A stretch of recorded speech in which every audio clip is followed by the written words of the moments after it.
And we'll be starting with this segment, and we'll focus on training and development and even capacity building. And for this, we are joined with a specialist, with Dr. Nouran Ghandour. She's a professor of the internal medicine in Cairo University, as also a human resource development consultant, and also an international certified trainer of the member of the international board of the certified trainees. Hello and welcome to the show. Hello, most welcome. Hello, Dr. Nouran. Will you tell me more about maybe the aspects of training in general here in Egypt? Okay, first of all, I would like to tell everybody what's training. Yes. Training is some sort of a mutual interactive process between a trainer and trainees, yes, or learners.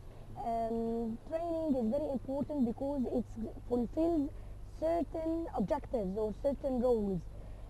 The most important thing is that the trainer has to make or to help the trainees in order to attain new knowledge, new skills, and the most important thing in training is that you change the attitude of the trainees. Yeah. Aspects of training, all aspects of life, they need training.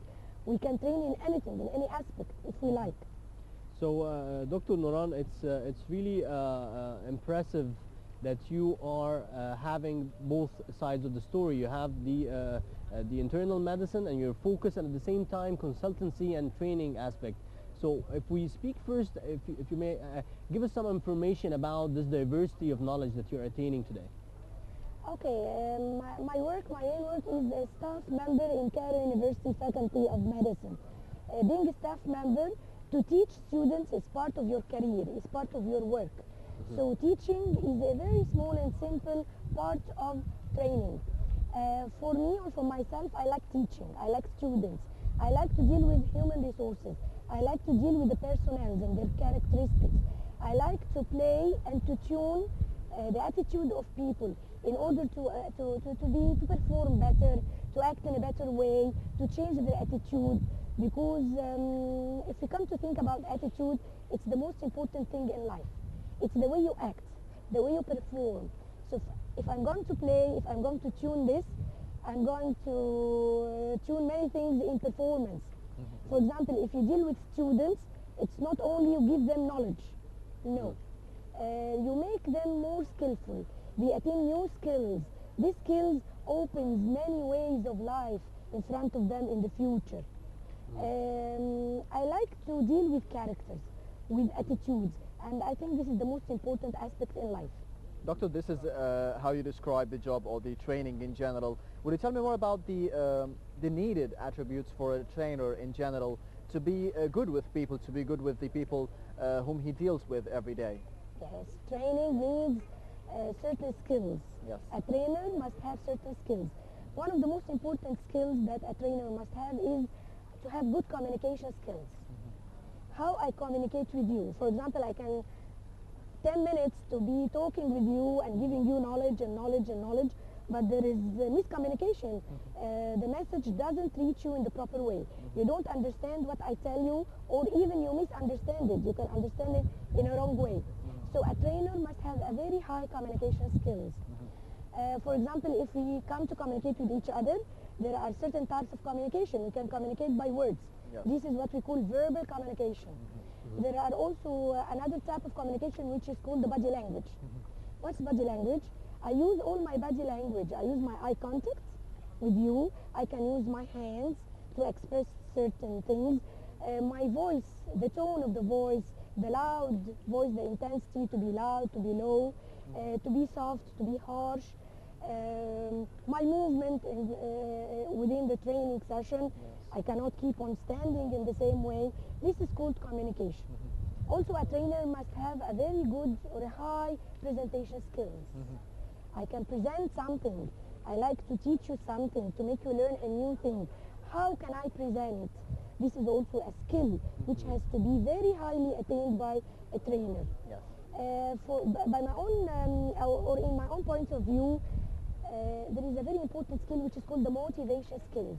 Your ability as a trainer to motivate the learner or the trainee in order to Grasp the information, participate. Yes, to participate. Interact. Yes, interact.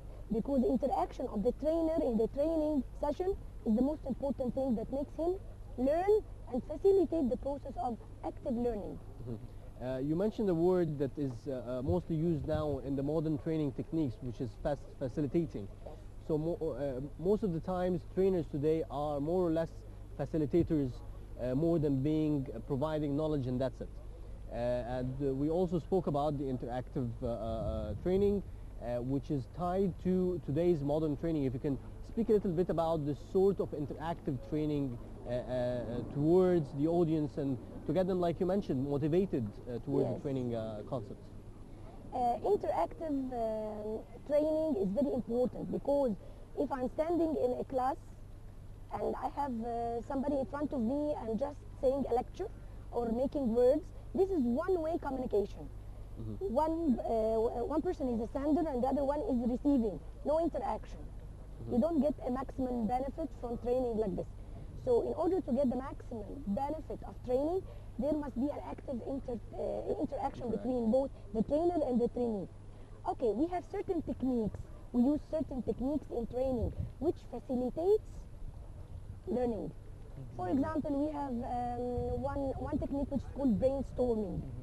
Have you heard about this brainstorming? Definitely. Okay, this brainstorming is that I'm going to arise a certain problem or ask a certain question, and I'm going to give them the freedom to answer. And I'm going to collect the ideas of every trainee. I'm going to document Without this. any sort of objections or any Nothing. mind blockers. No judgment, no commenting, and just collecting ideas.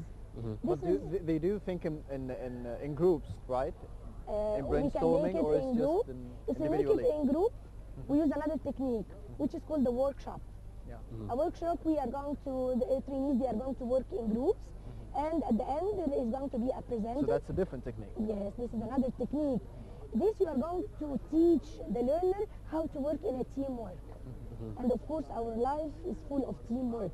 And if we are not going to attain the skill of working in a team, this is not going to be possible. We will never perform in a good way. So let me There are touch. many other techniques. We have a role play. Yes. We have also a case study. We present a case study with all the information to set a certain problem for the trainer, and I'm going for the trainee, and I'm going to ask him how to solve this problem. So if you allow me to relate this maybe to the viewer's interest, since you have both sides of the story, the training specialization and also the medicine. Most of the time that what we usually experience with doctors, you find very low communication skills and even very low presentation skills and even very low listening skills, despite the doctor should be listening more, giving more time to listen to the patients and so on and so forth, and explain what type of problems that they have and get them through, like you mentioned, a communication and presentation. It's more or less like a very small, minimized training session. This is not happening today. So how are you leveraging your training techniques and skills within the upcoming generation at Cairo University?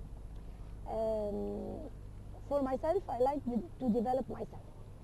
For me, not being a professor, this means the end of my way. I am a professor since a long time, but I am always developing myself.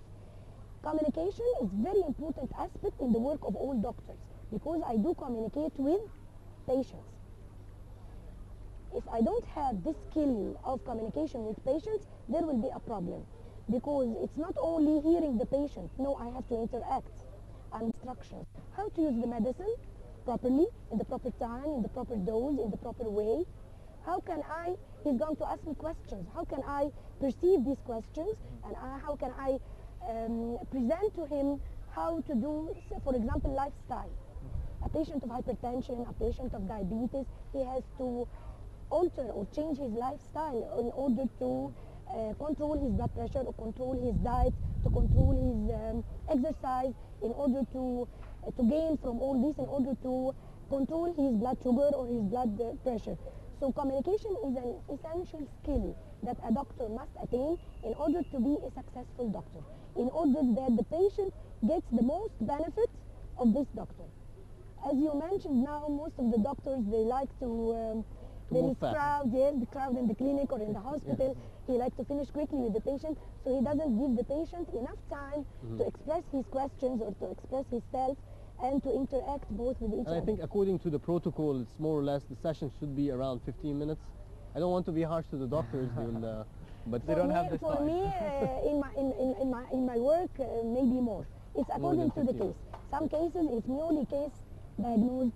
I have to sit with the patient to tell him what to eat, what not to eat, what type of exercise he has to do, how he's going to take this medicine, and how he's going to come back for me. And the family, you have to sit sometimes with the family, okay, to tell them, for example, a man comes to you, he's not the one who cooks at home. The wife is the one who cooks. So you have to sit with the wife to tell her how to cook, what to add. So What to eat and what not to eat. yes, what not to eat, what to prepare, how to prepare. The It's more cooking of consultative sessions. Yes, it needs time, it needs communication, it needs the doctor, he has to be patient and to have good communication skills and presentation skills, of course. But doctor, you've mentioned the workshops as the learning way or the training way, and you've participated actually recently in the protection of the Arab disabled children from abuses which took place here in Cairo. Would you tell me more about this workshop? This workshop was a very important workshop. It took place for the past 2 days for me. It's going to end next Thursday. This is being set under the care of the Arab Council of Childhood and Development. Under this conference, this training program was done, is being done under the title of protecting the handicapped children from abuse, all types of abuse. You know, being a handicapped child, this makes this group of children vulnerable. They are vulnerable. They cannot protect themselves. So we used to train the people who are going to train these kids or these children. We train them on how to train them. When the trainer knows the aspects of how to train these children, so this will facilitate the process of active learning of the children. They will learn by different ways of learning or training how to be able to protect themselves against all types of abuse. But doctor, you've mentioned that you deal with the trainers of the children. Yes. This is a special case. You can directly deal with the children themselves. Is it harder to deal with the trainers because they're not in the same situation of the children? They're not being abused. They don't have disabilities, obviously. So does that make it easier for the trainer, for the trainee to be trained upon dealing with the children, and obviously harder to be dealing with the children themselves because it's a kind of a cycle to be dealing with an intermediate person or intermediate trainee? Does it make it harder for them? Yes, it is hard. It's hard for them to train these type of vulnerable children without being trained on how to train. Yes. Understand? Yani they are not teaching. They are not teachers. They have to They're be just trainers. dealing with them. Yes. No. So there has to be certain aspects. They have to take it into consideration. They have to develop their communication skills, their presentation skills, their motivation skills, in order to know how to facilitate the transmission of knowledge to this type of or very special type of children, because they are not normal children. They need special ways of dealing. They need that you have to have certain skills in order that they have to benefit or to take the maximum benefit from you. So we used to train these people how to be trainers. Okay? We used to train them for being trainer, and there are a certain type of trainers who is going to deal with technical part of training. Okay?